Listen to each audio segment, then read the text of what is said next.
Hey YouTube, Homestead Prepper. You know what? I just don't think you can beat good homemade tools. A lot of times homemade tools are better, and of course they're a lot less expensive than what you can buy commercially. Before I go any further, I want to say that this video is for information purposes only. And if you make one of these things, do not use a Freon tank like I used. It could be dangerous. Make sure you use an air compressor tank, something made to hold pressure. I'm not going to be going above 80 or 100 psi on this thing right here, but I had some tires that I bought for my boat off Walmart, and the reviews said they were good tires, but the tire shop had a really hard time seating the bead, and I had a hard time. The starting fluid trick wouldn't work. I built this, and this wouldn't work either. So, but a combination of both of them, I was able to seat the bead on the tire. So this thing also would make one heck of a golf ball launcher or a tennis ball launcher, or if you're into prepping, it would have some other uses too, but I'm not going to say what that is. So okay, I invite y'all to work at your own risk. Alright, well, let me show you how it was put together.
Okay, let me show y'all what I'm using to put this thing together. I've got an old Freon tank here.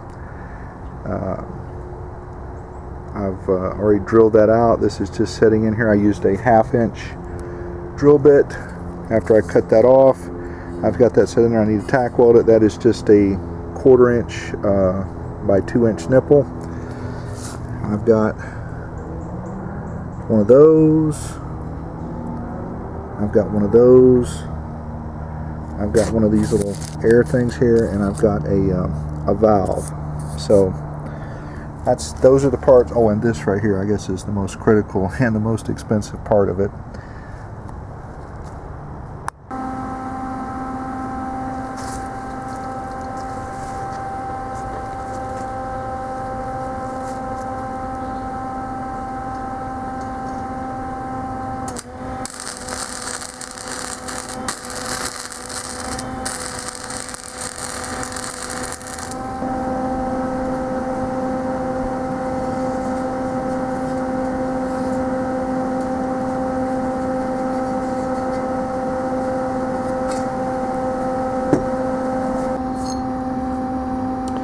Okay, I got the right size hole saw. This is just a hair smaller than this. I'm hoping these threads will rip in there and I can weld that. I don't want to weld that, that's galvanized. So anyway, that's what I'm using right there. And I'm going to pre-drill a hole in that, because what happens is this drills in a lot of times, it'll snap the drill bit off. So we'll go ahead and pre-drill it.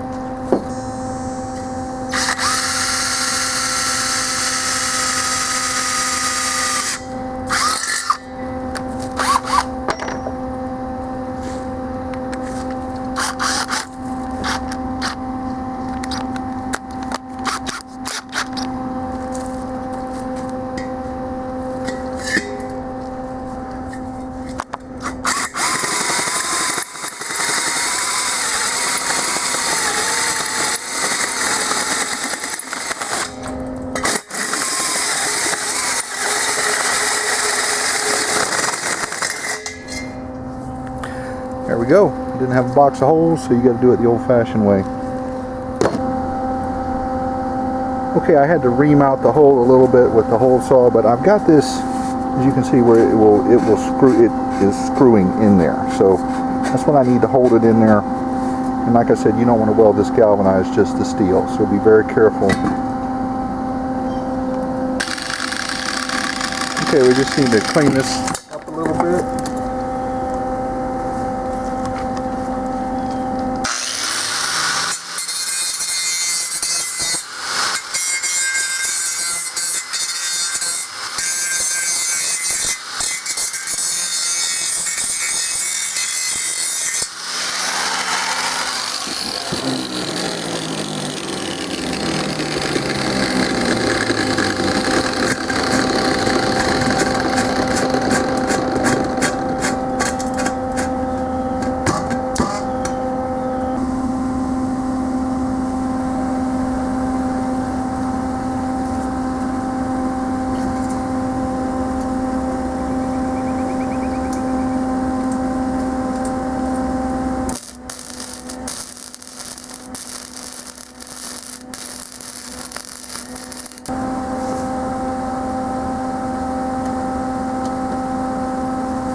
Okay, we're going to put a tip on this thing.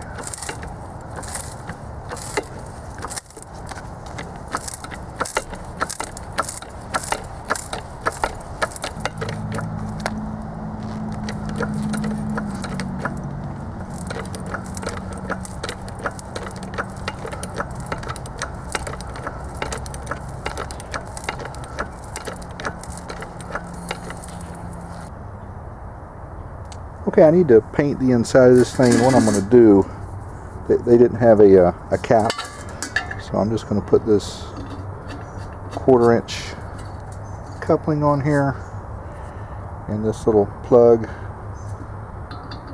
like so. It won't go on for me. There we go.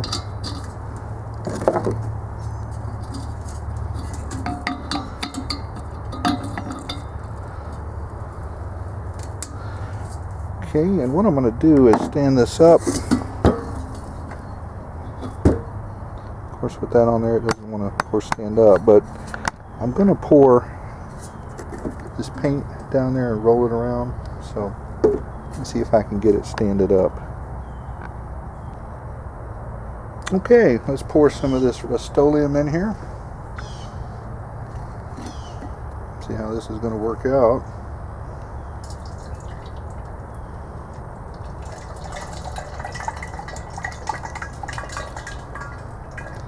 And whatever I don't use, I'll just pour it back in the can.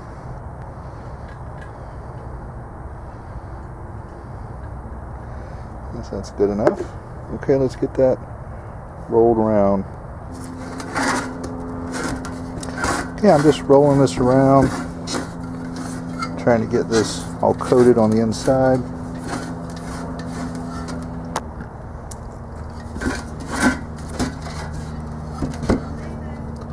All right.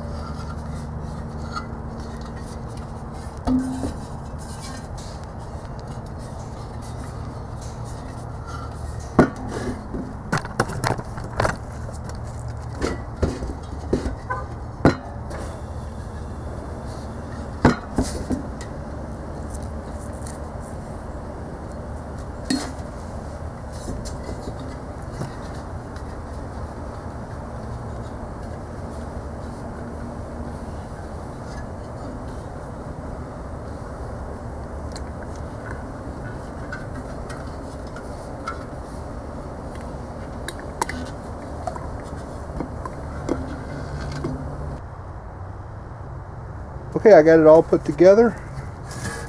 And we're gonna charge the main weapons, charge up the main gun, put this in here like that, and I'm gonna open this up, close this,